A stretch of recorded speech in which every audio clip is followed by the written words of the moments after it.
الصلاة والسلام عليك يا سيدي يا رسول الله وعلى آلك وأصحابك يا حبيب الله۔ اللہ تبارک و تعالیٰ نے قرآن مجید کے اندر ارشاد فرمایا ہے، یا ایھا الذین آمنوا اصبروا، اے ایمان والو صبر کرو۔ آگے ارشاد فرمایا وصابروا ورابطوا، اور اللہ تبارک و تعالیٰ کی سرحدوں کی نگہبانی کرو۔ ارشاد فرمایا واتقوا اللہ لعلکم تفلحون، ہر معاملے کے اندر اللہ تبارک و تعالیٰ سے ڈرتے رہو تاکہ تم فلاح پا جاؤ۔ آج 6 ستمبر کا دن ہے۔ ہر ملک کی کچھ نہ کچھ جغرافیائی حدود ہوتی ہیں، زمینی حدود ہوتی ہیں، جن کو بارڈر ایریا بھی کہتے ہیں، اور اسی طرح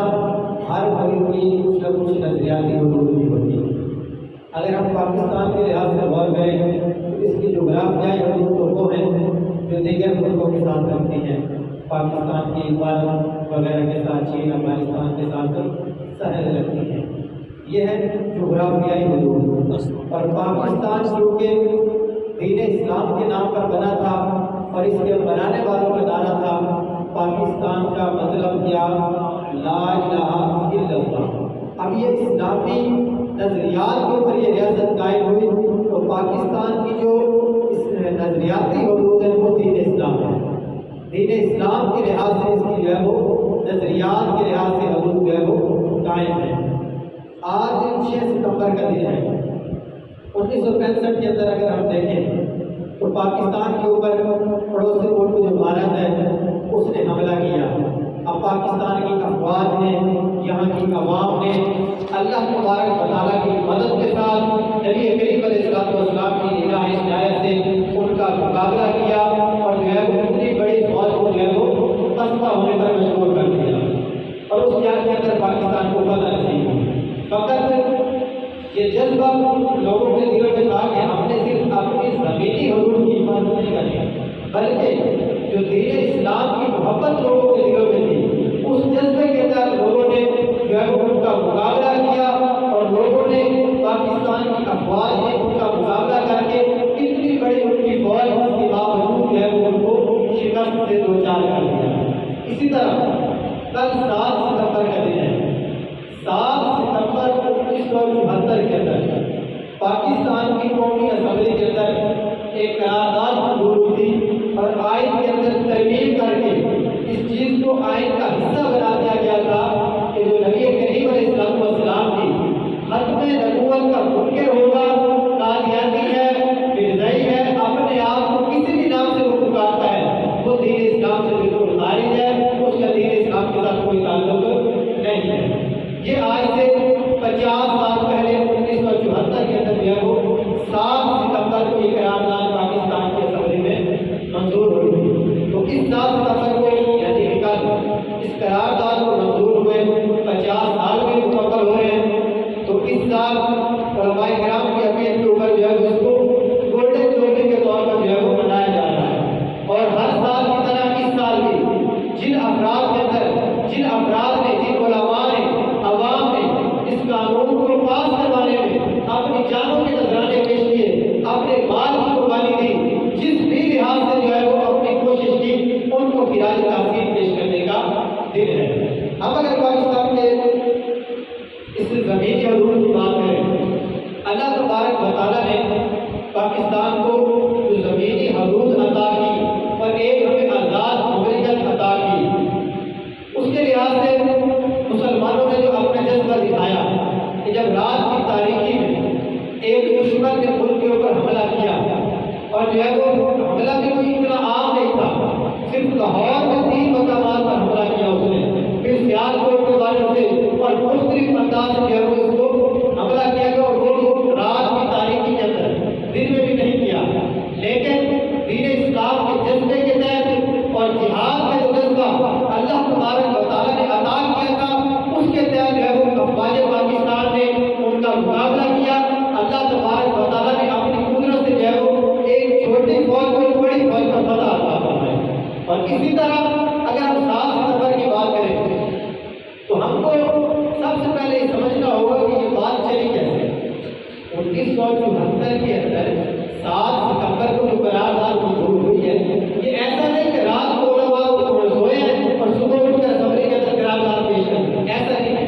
اس کے پیچھے بہت زیادہ قربانیاں ہیں، مسلمانوں کی بہت زیادہ جو ہے وہ ایک لمبی تحریک ہے جس کے نتیجے میں اللہ تبارک و تعالیٰ نے یہ کامیابی جو ہے وہ عطا فرمائی۔ اب یہ بات شروع کیسے ہوئی؟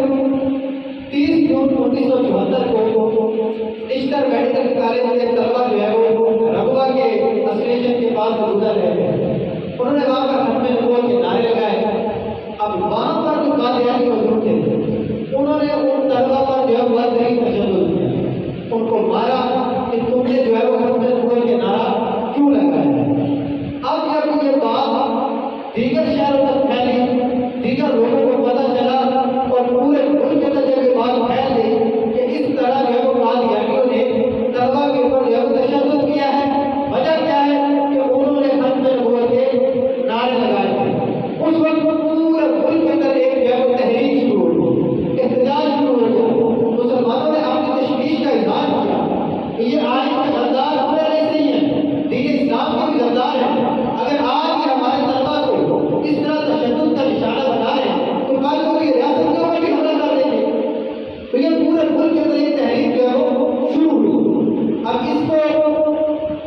سے پیچھے جو ہے 1953 کے اندر جب تحریک شروع ہوئی تھی اس وقت 10,000 مسلمانوں کو جو ہے وہ شہید کیا گیا۔ مسجد وزیر خان کی جو ہے وہ دیواریں مسلمانوں کے خون سے رنگین کی گئی، ماشاءاللہ لگا کر جو ہے وہ وقتی طور پر مسلمانوں کی آواز کو دبا دیا گیا، لیکن وہ تحریک چلتی رہی۔ جب یہ واقعہ ہوا تو اس تحریک کے پھر شکایت ہوئی، پھر معاملہ پورے ملک کے اندر پھیل گیا۔ اب لوگوں نے علماء سے اپنی بات چیت کی کہ اس کے لیے قادیانیوں کے روک تھام کے لیے یہ جو انہوں نے آج اس طرح کا عمل کیا ہے اس کے روک تھام کے لیے کوئی اپنا کردار ادا کرے۔ اس وقت ایک جو ہے وہ مجلس سے تحفظ ختم نبوت کے لحاظ سے ایک مجلس عمل میں آئی، شاہ نورانی رحمۃ اللہ تعالیٰ علیہ آپ کو اس کا جنرل سیکرٹری بنایا گیا، اسی طرح علامہ عبدالستار خان یاد رحمۃ اللہ علیہ آپ اس تحریک کا حصہ تھے، اور دیگر علماء کرام ان کو کہا گیا کہ آپ اس تحریک کو لیڈ کریں اور قادیانیوں کے جو ہے وہ مستقبل کے روک تھام کے لحاظ سے اپنا کردار ادا کریں۔ انہوں نے کیا کیا؟ اس وقت کے جو وزیر اعظم تھے ذوالفقار علی بھٹو، اس سے بات کی کہ یہ واقعہ پیش آیا ہے، اب قادیانی چونکہ دین اسلام کے غدار ہیں، پاکستان بننے سے لے کر آج تک یہ مختلف طرح کا انتشار اور مختلف کے فساد کو جو ہے وہ ملوث ہے، اور انہوں نے جو ہے وہ دین اسلام کو نقصان پہنچانے کا کوئی موقع اپنے ہاتھ سے نہیں جانے دیا۔ نبی کریم علیہ السلام کی ختم نبوت کے منکر ہیں تو اس چیز کو پاکستان کے آئین کا حصہ بنایا جائے کہ قادیانی مرزائی جو بھی مرزا قادیانی کو بڑے مسلمان مانے، نبی مانے، کو دین اسلام سے خارج ہے، اس کو جو ہے وہ پاکستان کے آئین کا حصہ بنایا جائے۔ اور 3 مطالبات جو ہے وہ وزیر اعظم کے سامنے حضرت شاہ نورانی رحمۃ اللہ علیہ نے رکھے۔ پہلا مطالبہ آپ کا یہ تھا، فرمایا کہ پہلا ہمارا مطالبہ یہ کہ قادیانیوں کو غیر مسلم اقلیت قرار دیا جائے، پاکستان کے آئین میں اس چیز کو لکھا جائے کہ ان قادیانیوں کا دین اسلام کے ساتھ کوئی تعلق نہیں ہے۔ دوسری جو مطالبہ تھا اس وقت فرمایا کہ ہمارا دوسرا مطالبہ یہ ہے کہ جو ربوہ شہر ہے اس کو ایک پورا شہر قرار دیا جائے، جو انہوں نے قادیانیوں نے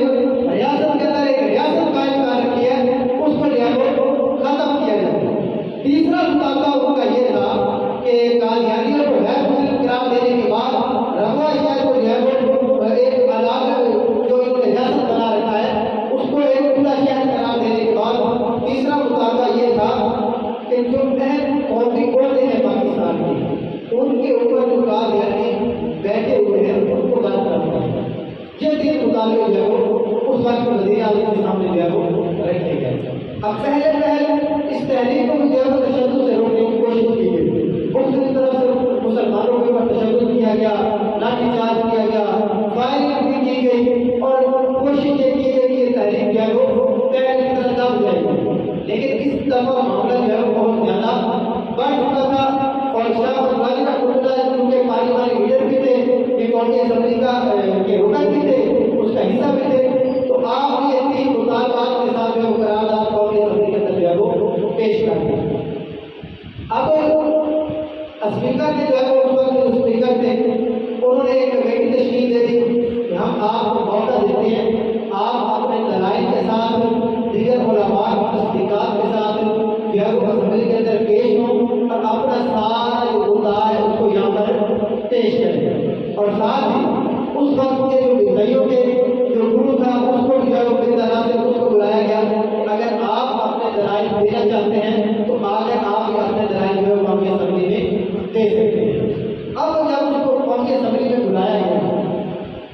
شاہ مولانا رحمۃ اللہ علیہ اور آپ کے دیگر جتنے علماء تھے وہ سوال تیار کرتے، پر ایک بندہ جو اس وقت کا بھٹانی جنرل تھا وہ وہاں سے سوال لے کر اس گرجے کے پاس جاتا اور وہ واپس جا کر اس کا جواب تیار کرتا۔ اب علماء نے جہاں تک بیان کیا ہے، اس کی کتابوں میں لکھا ہوا ہے، فرمایا کہ جب اس کے سامنے سوال پیش کیا جاتا تو اس کے پسینے چھوٹ جاتے، اس کو سمجھ نہیں آ رہی کہ میں جواب کیا دینا ہے،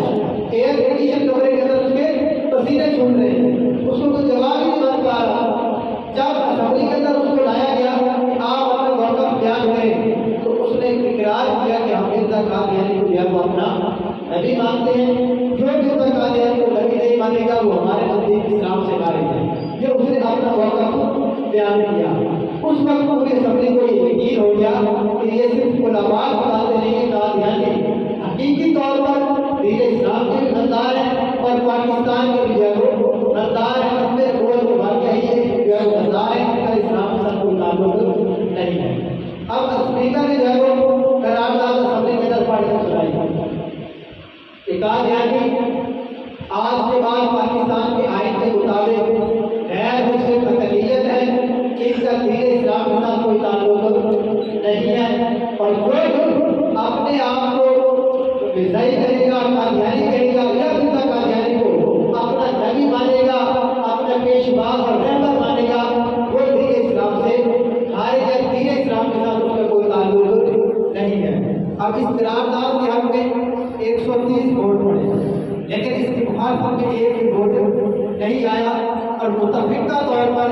پاکستان کی اسمبلی نے 7 ستمبر 1974 کو یہ قانون پاس کیا کہ پاکستان کے آئین کے تحت بھی اسلامی ریاستوں پہلے جو غدار تھے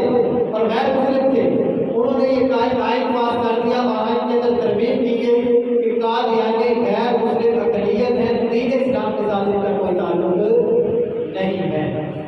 تو یوں جو مسلمانوں نے اتنی قربانیاں دی تھی، جو اپنی ایک تحریک شروع کی تھی، جانوں کے نذرانے پیش کیے تھے، اور 1953 کے اندر ہزاروں مسلمانوں نے اپنی جان کا نذرانہ پیش کیا تھا، اس کا ثمرہ یہ ملا کہ پاکستان کے آئین کے تحت قادیانی کو یا وہ مرزائیوں کو غیر مسلم اقلیت یا قرار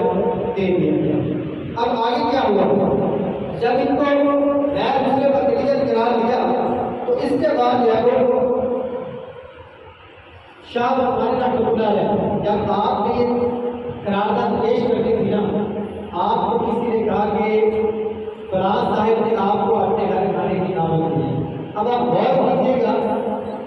کہ یہ کتنا مشکل مرحلہ ہوتا ہے، اتنے بڑی تحریک کا حصہ بننا اور پھر اس کے تحت دین اسلام کے تحفظ کے لیے قربانیاں دینا، اور جو غیر مسلم ہے، جو قادیانی ہے، جو مرزائی ہے، وہ اپنے کتنے اثر و رسوم کو اپنا پیسہ اپنا مال کس طرح خرچ کرتے ہیں۔ اب شاہ مولانا رحمۃ اللہ علیہ کو کسی نے اپنے گھر کھانے کی دعوت دی، جب وہاں پر آپ پہنچے تو آپ کو بتایا گیا کہ یہ فلاں شخص یہاں پر کھانے کی دعوت کے لیے آیا ہوا ہے، یہ آپ سے کچھ بات کرنا چاہتا ہے۔ آپ نے کہا بولیے۔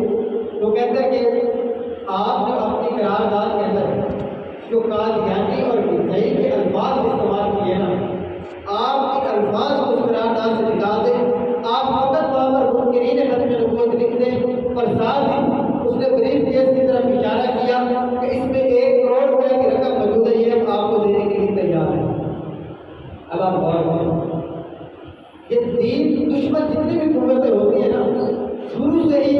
غیر مسلم لاویہ ان کو مضبوط کرنے کے لیے ان کو پیسہ بہت زیادہ دیتے ہیں، اور پھر وہ مختلف طریقوں سے اپنا پیسہ استعمال کر کے مسلمانوں کے ایمان کو خریدنے کی کوشش کرتے ہیں۔ اب جب انہوں نے یہ بات شاہ مولانا رحمۃ اللہ علیہ کو کی نا، تو آپ نے جو جواب ان کو دیا وہ قیامت تک کی تاریخ کا حصہ ہے اور ہمیشہ سنہرے حروف کے ساتھ لکھا جائے گا۔ آپ نے فرمایا کہ میں بارگاہ مصطفیٰ کے اندر اپنا سودا کر چکا ہوں، نبی کریم علیہ السلام کی بارگاہ میں اپنا سودا کر چکا ہوں، اور یہ جو 1 کروڑ روپے کی مجھے رقم دینے کی کوشش کر رہے ہو، اس سے زیادہ پیسے مجھے وہاں سے مل چکے ہیں۔ نبی کریم علیہ السلام کی بارگاہ سے مجھے اتنا مال مل چکا ہے، اتنا اللہ تبارک و تعالیٰ نے مجھے بے نیاز کر دیا ہے، مجھے تمہارے کسی پیسوں کی کوئی ضرورت نہیں ہے۔ اور فرمایا جو قرارداد ہم نے قومی اسمبلی کے اندر پیش کر دی ہے، اس میں سے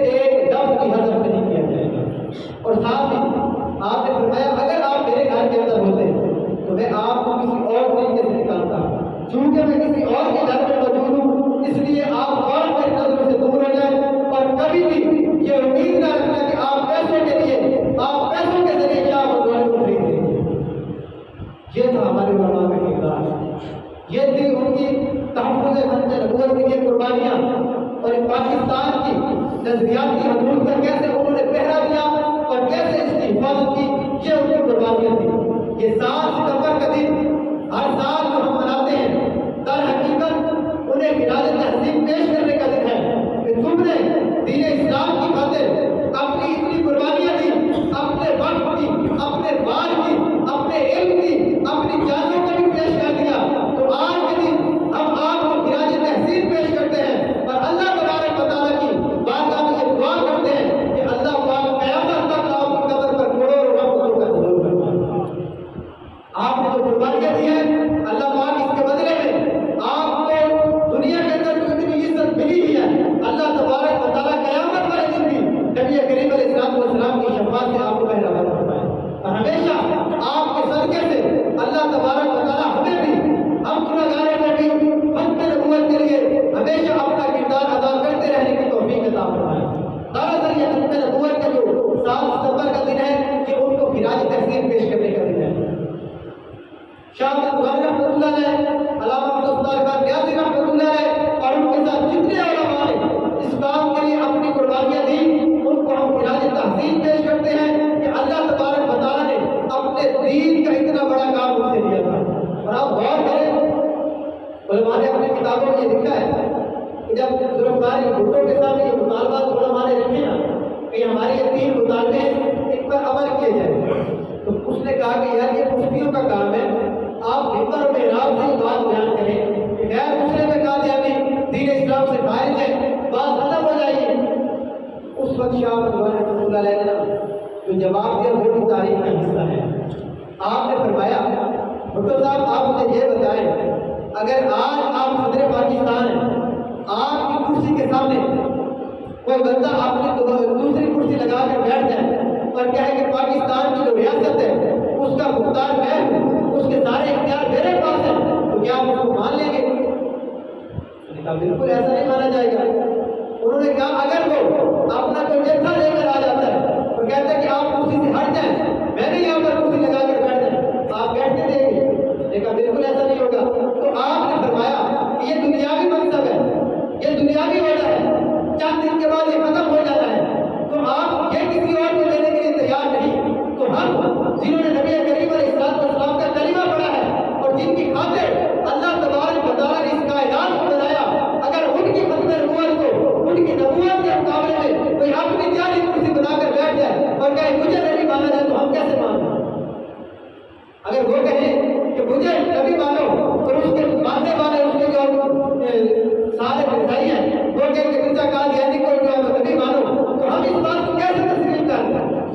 اللہ تبارک و تعالیٰ نے جو ختم نبوت کا تاج نبی کریم علیہ السلام کو عطا فرمایا، اگر وہ کہیں چھیننے کی کوشش کرے تو ہم اس کی ہرگز اجازت نہیں دے سکتے۔ آج قومی اسمبلی کے اندر ہمارا یہ مطالبہ جانے دیں اور یہ قرارداد پاس ہونے دیں۔ اس وقت اس کو بھی سمجھ آ گئی تو اس نے مطالبے کو تسلیم کیا اور خود اس نے جو ہے کوشش بھی کی اور قرارداد اسمبلی کے اندر جو ہے وہ پیش کی گئی۔ یہ ہمارے علماء کے کردار ہر طرح سے انہوں نے جس بھی بحث پر اپنے علمی دلائل دینے کی بات آئی، اپنے سیاسی کردار ادا کرنے کی بات آئی، انہوں نے نبی کریم علیہ السلام کی ختم نبوت کی خاطر اپنا کردار جو ہے وہ ادا کیا۔ اور اس وقت جو قادیانیوں کا وہ گروہ آیا ہوا تھا جس کو انہوں نے مناظرے کے لیے بھیجا تھا، جب وہ اپنے مطالبات پڑھنے کھڑا ہوا نا، اب پوری قومی اسمبلی ایئر کنڈیشن ہے، بند ہے، ہر طرف سے کوئی چیز اس میں داخل نہیں ہو سکتی۔ لیکن یہ کتابوں میں علماء نے لکھا ہے، اتنی پرانی بات نہیں ہے، 1974 کی بات ہے۔ فرمایا جب وہ اپنے مطالبات پڑھنے لگا نا، اوپر سے کسی پرندے کا بلازم قانون جو ہے وہ پر مفتی تحریر کے اوپر آ کر اب لوگ دیکھ رہے ہیں، ساری اسمبلی اس کے منہ کی طرف دیکھ رہی ہے، ادھر کوئی پرندہ نظر نہیں آ رہا، لیکن وراثت سے بڑا اقوال اس کی تحریر کے اوپر آ چکا ہے۔ تو یہ نبی کریم علیہ السلام کا فیصلہ تھا، یہ بتانا مقصود تھا کہ یہ جو اپنا مطالبہ پڑھ کر سنائے گا کہ دین اسلام کے ساتھ بدتیاری ہے اور اس کی وراثت بڑی تحریر کا دین اسلام میں کوئی رشوت نہیں ہے۔ یہ ایسے نہیں قانون پاس ہوا، اللہ تبارک و تعالیٰ کی مدد شامل ہاتھ تھی، نبی کریم علیہ السلام کی نگاہ عنایت تھی، علماء کی قربانیاں تھیں، عوام کی مسلمانوں کی قربانیاں تھیں، اس کے بعد یہ قانون پاکستان کی قومی اسمبلی کے اندر پاس کیا اپنے ہر چیز ہے وہ پیش کی. اور جب شاہ غزالی رحمۃ اللہ علیہ قرارداد پاس ہونے کے بعد کراچی اپنے گھر تشریف لے گئے. آپ کی والدہ آپ کا پردے کی حالت میں استقبال کرنے کے لیے اسٹیشن پر آئی. آپ اپنی والدہ کے قدموں پر گر گئے, قدموں کو بوسہ دیا. انہوں نے کہا میرے بیٹے, جس مقصد کے خاطر میں نے تیری پرورش کی تھی, آج تم نے وہ مقصد پورا کر دیا ہے. نبی کریم علیہ السلام کی ختم نبوت کو پاکستان کا تم نے محفوظ کر دیا ہے. آج اتنے سال گزرنے کے بعد بھی ہم اس کا ذکر خیر کر رہے ہیں تو کس وجہ سے کر رہے ہیں؟ انہوں نے دین اسلام کے لیے قربانی دی. آج ہم ان کو خراج تحسین پیش کر رہے ہیں تو کس وجہ سے کر رہے ہیں؟ کہ انہوں نے نبی کریم علیہ السلام کی ختم نبوت کی خاطر اپنا ہر طرح سے کردار ادا کیا, اور نبی کریم علیہ السلام کے وہ ختم نبوت کے جو منکر تھے, جو غدار تھے, جو قادیانی تھے, پاکستان کے آئین کے مطابق انہیں غیر مسلم اقلیت قرار دیا. قیامت تک کے لیے لوگ انہیں سلام عقیدت پیش کرتے رہیں گے کہ جیسے انہوں نے قربانی پیش کی ہے, قیامت تک ان کو لوگ خراج تحسین بھی پیش کریں گے اور ان کو خراج عقیدت بھی پیش کرتے رہیں گے. تو آخر کے اندر آپ اس نعرے کا جواب دیں اور نبی کریم علیہ السلام کی بارگاہ میں اپنے ہاتھ لگوائیں. ہو سکتا ہے کہ نبی کریم علیہ السلام کی بارگاہ میں یہی ہمارا نعرہ جو ہے وہ مقبول ہو جائے. اور لوگوں نے اس وقت جو نعرہ لگا کر کے قانون پاس کروایا تھا, آج اس نعرے کی اتنی طاقت ہے, بندہ جب یہ نعرہ لگاتا ہے تو بندہ کا جوش ایمانی اور بڑھ جاتا ہے. جب بھی موقع بنا نبی کریم علیہ السلام کی ختم نبوت پر حرف آیا تو اپنی جان کا نذرانہ پیش کرنے سے گریز نہیں کریں گے. یہ اس نعرے کا مقصد ہے. تو میں نعرہ لگاتا ہوں, آپ نے اتنے جوش سے جواب دینا ہے کہ یہ مسجد کی دیواریں بھی اس چیز کی گواہ بن جائیں, اور کل قیامت کے دن اللہ تبارک و تعالیٰ کی بارگاہ میں یہ گواہی دے کہ کل نبی کریم علیہ السلام کی ختم نبوت کی خاطر انہوں نے نعرہ لگا کر اپنے جوش ایمانی کا ثبوت دیا تھا. اللہ تبارک و تعالیٰ ہو سکتا ہے اسی نعرے کا سبب ہماری کوشش فرما دے. پتہ نہیں کون سا عمل ہمارا اللہ پاک کی بارگاہ میں قبول ہوگا. تاجدار ختم نبوت, یہ وہ نعرہ ہے جو مسلمانوں نے لگا کر اس قانون کو پاس کروایا تھا, اور آج بھی ہم ان کو خراج عقیدت پیش کر رہے ہیں. تاجدار ختم نبوت. اب جتنی تعداد موجود ہے کہ مسجد کی دیواریں گھوم جانی چاہیے. خدا سے دوسرے اس کو پتہ چلے کہ نبی کریم علیہ السلام کی ختم نبوت کا نعرہ لگایا ہے. تاجدار ختم نبوت, تاجدار ختم نبوت, تاجدار ختم نبوت. اللہ تبارک و تعالیٰ ہمیشہ نبی کریم علیہ السلام کی ختم نبوت کی خاطر ہمیں جو ہے وہ اپنی قربانی ہر طرح کی جو بھی بات بنے اپنی قربانی پیش کرنے کی, اور اس قانون کی خاطر, اس کے تحفظ کی خاطر اپنا کردار